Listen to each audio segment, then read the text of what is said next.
Welcome to Books on Air. I'm Suzanne Harris. Books on Air is a series where we do a deep dive into the writer's passion. We talk about why they wrote the book. We talk about what their writing process is like and what they hope their reader will take away from their book.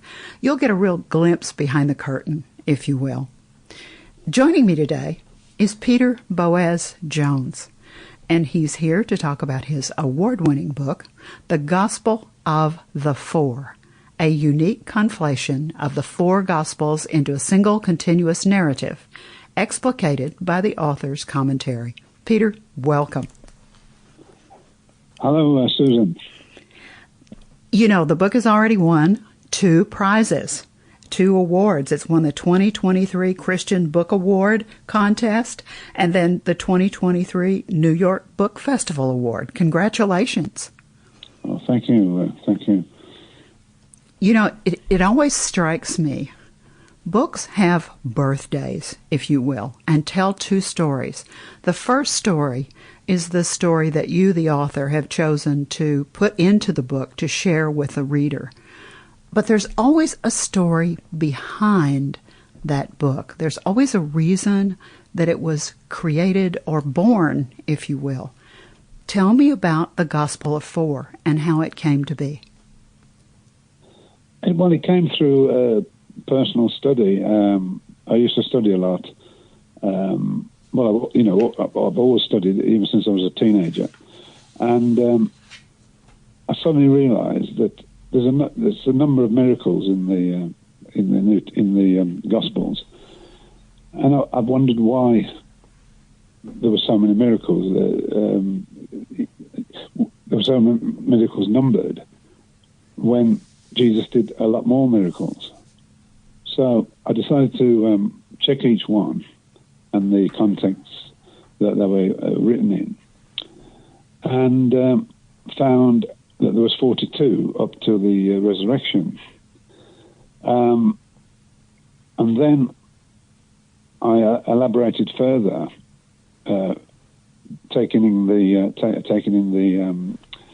the crucifixion and the Passover and the Ascension, and found there were another, and checked those miracles as well. But when altogether there's 50, if you when Jesus was crucified, that was the 40. When he was resurrected, that was the 43rd miracle. So there were 7 more after that, and 50, of course, is a special number, that's really why I checked all the texts around the miracles. And funny, I can read you. I was going to read you something at the end of the interview, but it's probably best to read it now. Go ahead. This particular formulation of the 4 Gospels into one complete whole, with the given explanations of the text in question, including a complete scripture graph, is an attempt to give the answers to the age-old problem of the natural synchronization of the successive events in the 4 Gospels without any of the so-called contradictions, thus producing an entirely new work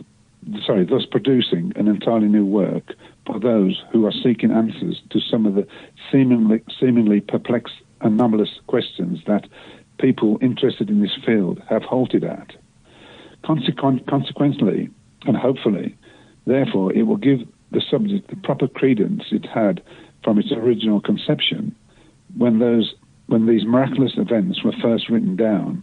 Moreover, it will create one natural flowing gospel in combining the 4, but at the same time not taking anything away from the importance of the individuality of each of the authors and their separate books.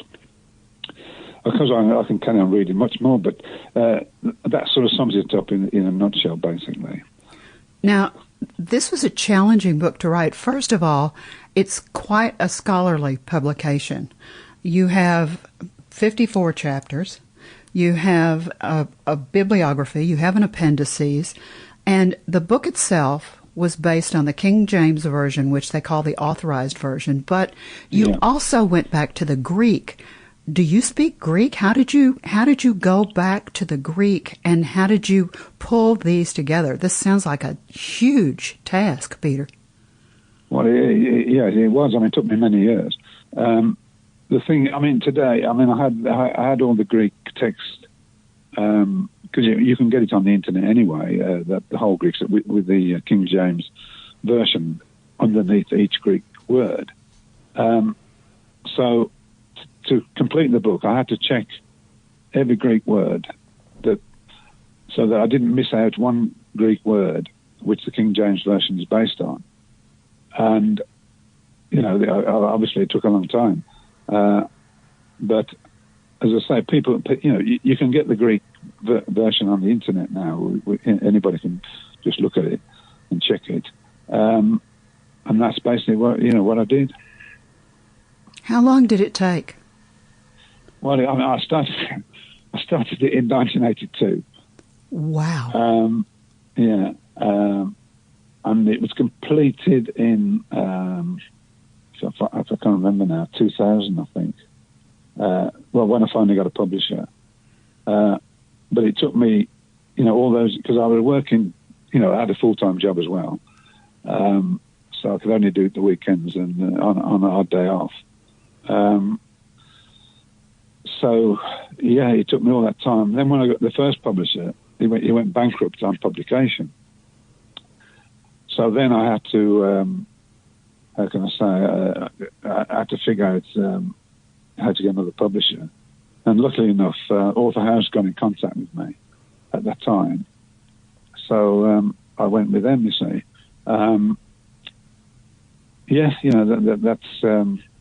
It just took me many years, yeah. The thing that, as you and I talked before we started the interview, the first question I asked you was, were you a theologian? Were you involved in the church? And we went through a conversation about that. And I think that background would be of interest to our listener. But I want to say that because of that conversation, I understand that you are a true scholar by my definition. You wrote this work because of your own curiosity, and you call it a personal study. This, to me, is scholarly because there's something that you wanted to know, there's something that you wanted to create, and you sat down and you were willing to go through all of the investigation and all of the work to create this book. And that, to me, is the perfect definition of a person who's a scholar. Let's tell our listeners a little bit about, you started becoming interested in this as a teenager. Tell me a little bit about that. Yeah, well, my parents, mum and stepfather, they were like kind of quite religious, and some of the things they said, and I didn't always agree with, and I started checking up on things then. I don't want to knock one, religion against another one, because they've all got truth.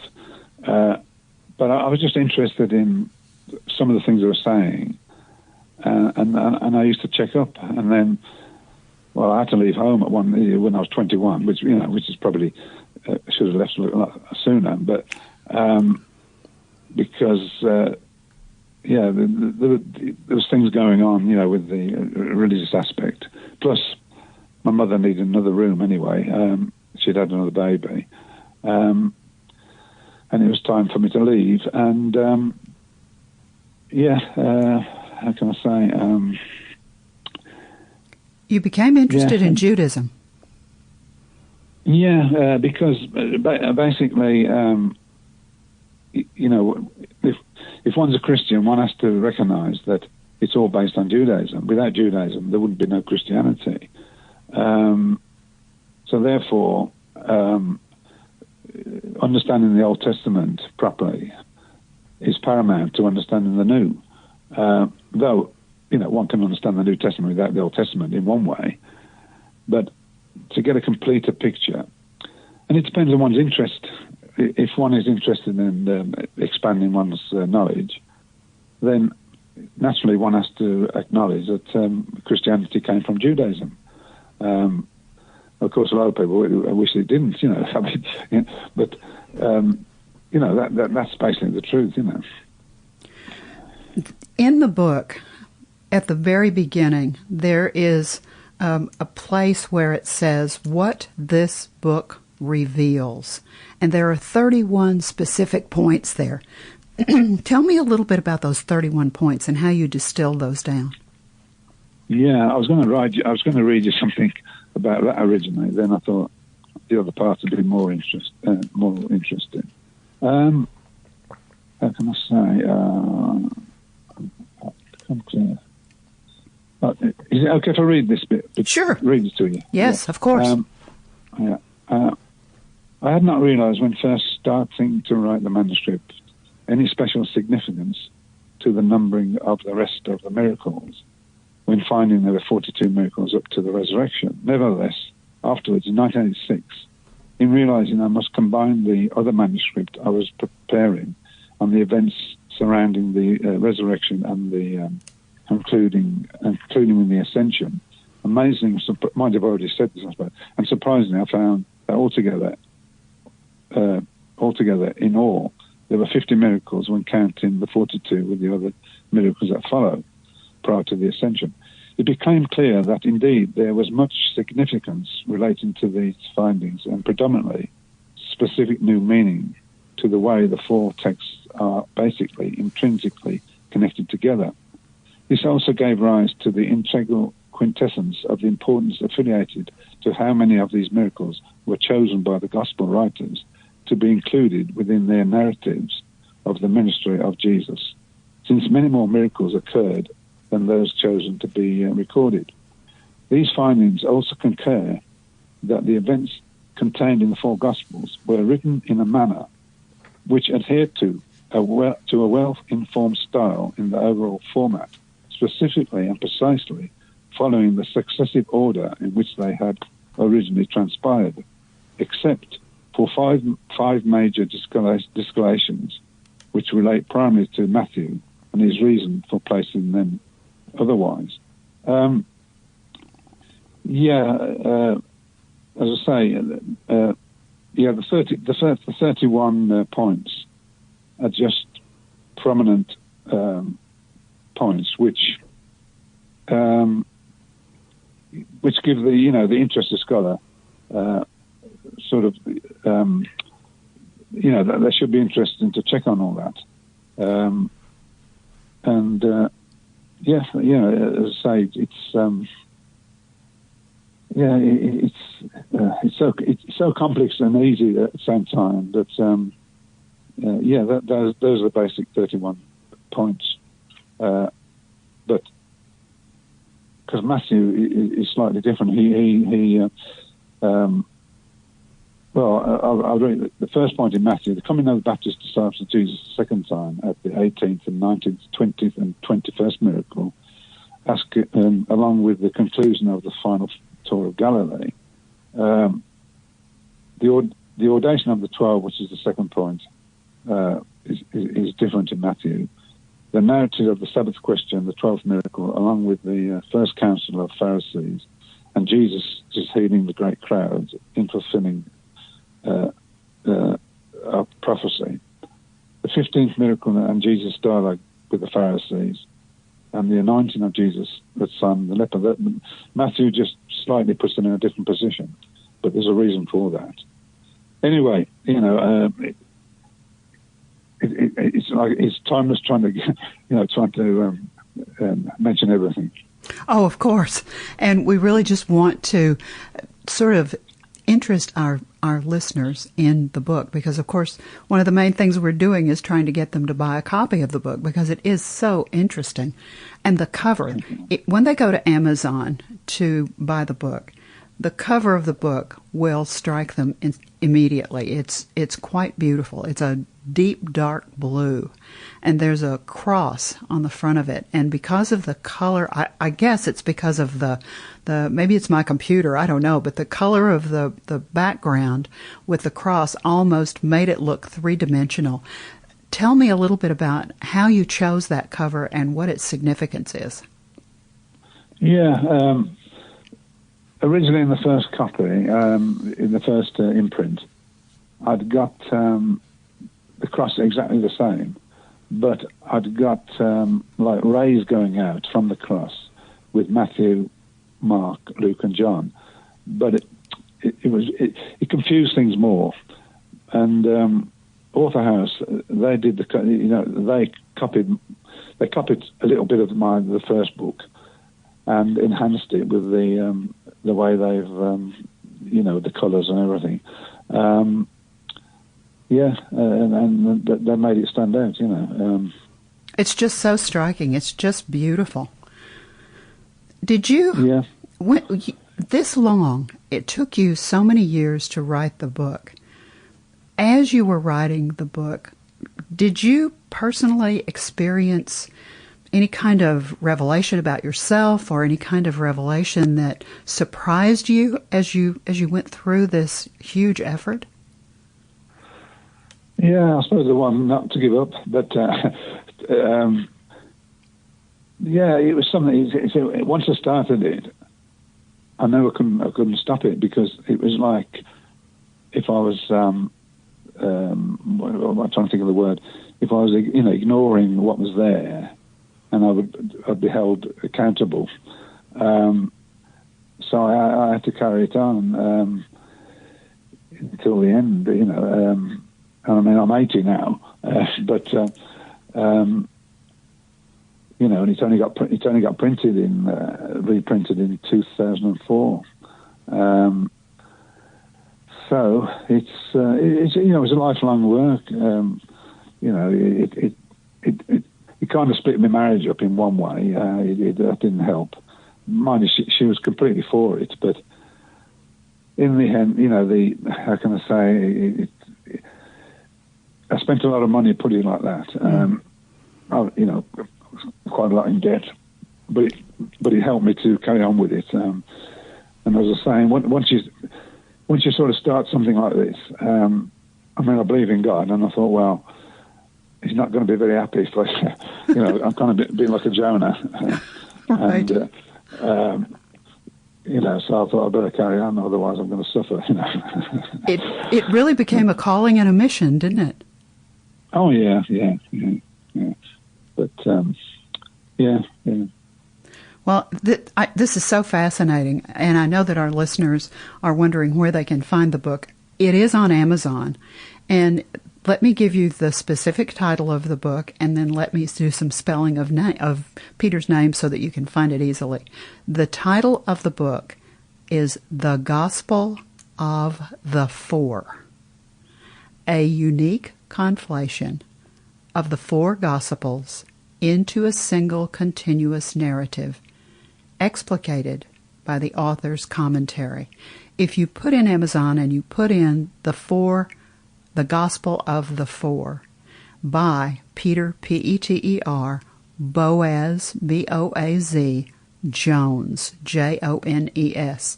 If you get The Gospel of the Four by Peter Boaz Jones, it will come up right there on Amazon. And you can see that extraordinary book cover, and you can click it right below the book cover. There's a place that you can click and read an excerpt from the book, and there's a beautiful excerpt there on Amazon. Now, Peter, I know it's available some other places. Where else could our listeners find the book? Well, one can find it on Facebook with my name, Peter Boaz Jones. It's on my profile, and one can also read several, 2 or 3 chapters on there and peruse through it. Also, it's on Twitter or X with the same. I've got a link to it to go on there. Which people it will be the same as Facebook. One can look at it, and then also it's on LinkedIn with the same link, and also it's on Instagram, but it's only the link on Instagram. So there's a few places one can get it. Yeah. We've been having such an interesting discussion. Our time is really almost up. When our listeners purchase a copy of the book, this is a book that they will keep. This is a book that will be a treasure. This is a book that you will sit down and read and think about, and then go back to it and read either the place that you just read again, or you'll go forward and read a little more. But eventually, you'll come to the very last page. They'll read that very last page. They'll close the back of the book, either electronically or physically. Peter, what do you really want the reader to take away from this scholarly, award-winning tome that you have written and researched for so much of your life? Well, basically, for people who are interested in this subject, I feel that people who are interested in it are people who study. And in this sense, the book is a study aid. It's a reference work to keep going back to keep checking. And that's basically what I want people to do, is to check on some of the things that, some of the stories are going around about, that have gone around years about Jesus' miracles, and the text, a lot of, even scholars say a lot of the texts contradict each other. When on closer examination, you find that they don't. They only enhance each other. So that's what I want the reader to understand, that it's a miraculous, the Gospels put together, even by the authors themselves, is a miraculous thing that happened. And still now one can grasp that through my book. And that's really what I want people to take away from it. Well, this has been an absolute pleasure. I have enjoyed our conversation so much, and the book is just wonderful. Having the 4 texts right there together and knowing how much work you have put into this book, just thank you so much for being here. It's inspirational, and you are inspirational. Thank you so much for being my guest here on Books on Air. Thank you so much, Susan. It was a pleasure speaking to you. You've been listening to Books on Air, brought to you on the webtalkradio.net platform. Remember that the Gospel of 4, a unique conflation of the 4 Gospels into a single continuous narrative explicated by the author's commentary by Peter Boaz Jones, is available on Amazon. You can also hear this podcast on Apple, iHeartRadio, and Stitcher. Remember, keep reading, keep writing, and keep telling your own stories. Thank you so much for being with us today, and thank you so much for listening.